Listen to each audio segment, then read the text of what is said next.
Hello student, MS classes में आप सबका स्वागत है। आज हम लोग जो है कक्षा 10 का जो है सीआरटी गणित है, अध्याय 5 समांतर श्रेणी का उदाहरण नंबर 7 और उदाहरण नंबर 8 करने वाले हैं। तो पहले हम लोग उदाहरण नंबर 7 को देखेंगे। काफी आसान उदाहरण है, इजी वे में उदाहरण हल करने वाला है। अगर आप लोग चाहे तो खुद ही हल करने में थोड़ा सही में कर देंगे तो हल आप लोग खुद ही कर सकते हैं। देखिए यहाँ पर ये 3 है, ठीक है ना, 3 है, ठीक है। क्वेश्चन क्या लिखे कि 2 अंकों वाली कितनी संख्याएं 3 से विभाजित हैं। ये क्वेश्चन में कह रहा है कि 2 अंकों वाली जो संख्याएं होंगी, कितनी ऐसी संख्याएं होंगी जो 3 से पूर्णतः विभाजित हो जाएंगी। तो सबसे पहले 2 अंक की बात कर रही है, ध्यान देना कि 2 अंक वाली संख्या होनी चाहिए। तो 2 अंक वाली संख्या के लिए हम लोग देखें, देखो 2 अंक के लिए 12, जो 3 से कटनी चाहिए, 12 हो गया। इसी तरीके से 15 हो गया, 18 हो गया, 21 लास्ट में चल करके अगर देखा जाए तो 90 यानी 99 जो है क्या है वो 3 से कट जाएगा, काट के चेक कर सकते हैं। इस तरीके से प्राप्त संख्या देखो हमारी क्या बन गई, एक समांतर श्रेणी बन गई। कैसे बन गई? देखो इसके बीच का अंतर 3, इसके बीच का अंतर 3, इसके बीच का अंतर 3। एक तरीके से खुद ही कहा कि 3 से विभाजित होना चाहिए। अगर कोई संख्या गुणज और विभाजित कहा है, विभाज्य कहता है, तो वो समांतर श्रेणी बनना ही बनना, ये सियोर है कि वो समांतर श्रेणी ही बनेगा। ये याद रखिएगा, क्या बनेगा? वो हमेशा समांतर श्रेणी बनेगा। कभी भी अगर ये कहे कि ये संख्या गुणज है या विभाज्य है, ये समांतर श्रेणी बन गई। अब इसमें बताया कि 2 अंकों वाली कितनी संख्याएं, यदि अगर हम लोग इसमें n का मान निकाल ले, पदों की संख्या निकाल ले, तो हम लोग ये कह सकते हैं कि इतनी संख्या ऐसी होंगी 2 अंकों वाली जो 3 से विभाज्य होंगी। तो उसी को चलिए हम लोग करते हैं। देखो इसमें a का मान हम लोग को कितना दिया है, तो 12। d का मान हम लोग निकाल लेंगे। d का मान कैसे निकालेंगे? तो 15 माइनस 12 कर लेंगे। तो 15 में से जब 12 को हम लोग माइनस करेंगे तो हम लोग को मिल जाएगा 3। वैसे ये जो दिया है वो खुद ही डी ही दिया है, ठीक है ना। और ये इसको क्या बोलते हैं, अंतिम पद जिसको बोला जाता है, an से प्रदर्शित कर दें, an से भी प्रदर्शित किया जाता है। ये 99 है, ठीक। निकालता कि हम लोग को, निकालता हम लोग को ये है कि n का मान यदि अगर हम लोग निकाल लें तो हम लोग को ये पता चल जाएगा कि जो है क्या इसमें कितनी संख्या ऐसी होंगी जो 2 अंकों वाली कितनी संख्या ऐसी होंगी जो 3 से विभाजित होंगी।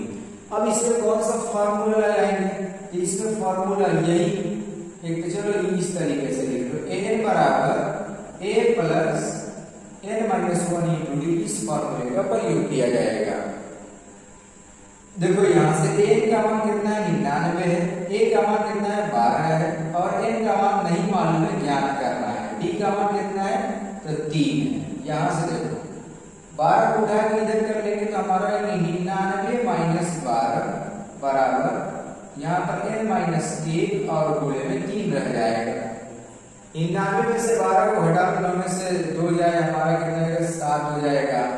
9 में से 1 जाए, हमारा हो जाएगा 8 बराबर, यहाँ पर 3 को पहले लिख दिया जाएगा, बुरा है तो n माइनस 1। अब देखो 3 इधर गुणे में इधर आएगा तो बटे में हो जाएगा, 87 के बटा में 3 बराबर, यहाँ पर हो जाएगा n माइनस 1। देखो ये कट जाएगा, 3 एकम 3, 3 दूनी 6, यहाँ पर 2 बचेगा ना, 3 दूनी 6, 2 बचेगा तो 27 हो जाएगा, 3 9 27 हो गया, यानी 29 बराबर n माइनस 1 हो जाएगा, ठीक। अब देखो 29 बराबर n माइनस 1 हो गया, तो 1 को उठा के इधर कर लीजिए, तो 29 प्लस 1 बराबर n, यहाँ पर ये कर लो कि 30 बराबर n हो जाएगा, या n का मान हम लोग को कितना मिल गया, 30।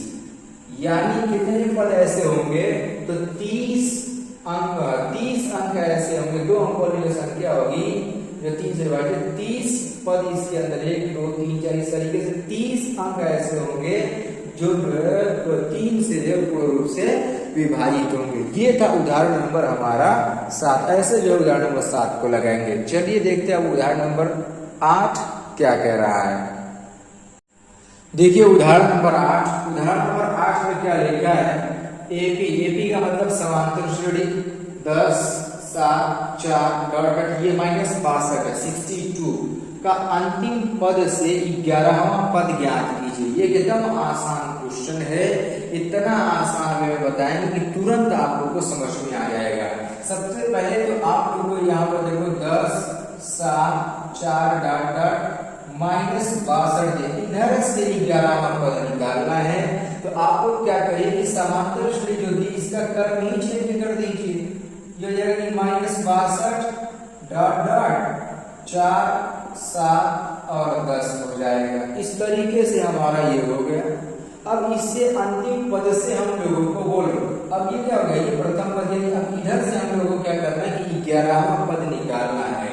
तो यहाँ से a का मान कितना आ जाएगा कि -62, b का मान किसी दो संख्याओं का अंतर जो एक ही पास में संख्या लिखी हो उसमें से किसी दो का अंतर, यानी इसमें से 7 में से 4 घटा लो या 10 में से 7 घटा लो, तो हमारा कितना हो जाएगा, d का मान 3 मिल गया।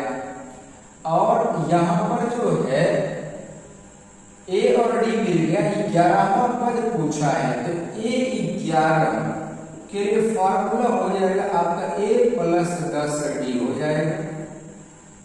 या अगर आप उसी फॉर्मूले का जो है प्रयोग करना चाहते हैं, जैसे कि फॉर्मूला बताया मैंने कि a + n - 1 × d, तो इसमें n का मान आपको दे दिया सीधे सीधे 11 दिया हुआ, ठीक है ना। अब बोलो यहाँ पर n का मान 11 रखेंगे तो 11 - 1 कितना हो जाएगा, 10 आ जाएगा हमारा, सीधे से हो जाएगा। तो वही चीज है a11 बराबर, यहाँ पर a फॉर्मूला लिख दे रहे कि an, ये 11 हो गया n का मान, a का मान कितना हो जाएगा हमारा -62, फिर प्लस n का मान हमारा 11 - 1 और d का मान हमारा है 3। तो a11 बराबर -62 प्लस यहाँ पर जाएगा कि 10 × 3 हो जाएगा हमारा। तो a11 बराबर -62 और 10 दिया हमारा कितना रहेगा 30। 30 में से हम लोग जो है 62 को घटा लेंगे, क्योंकि 62 बड़ी संख्या है, संख्या बड़ी है, चलिए इसी कर लिया जाएगा। तो 30 में से 62 को घटाने पर हमारा कितना आ जाएगा, 32 आ जाएगा, वो भी माइनस में। यानी अंतिम पद से जो 11वां पद होगा वो कितना हो जाएगा हमारा, वो -32 आएगा। कितना आएगा हमारा, -32। इसका आंसर राइट हो जाएगा। इस तरीके से जो है उदाहरण नंबर 7 और उदाहरण नंबर 8 को हल किया जाएगा। उम्मीद करता हूं कि आप लोगों को इसमें कहीं पर जो है डाउट नहीं होगा। क्वेश्चन आसानी के साथ आप लोग जो है इसका हल कर पा रहे होंगे।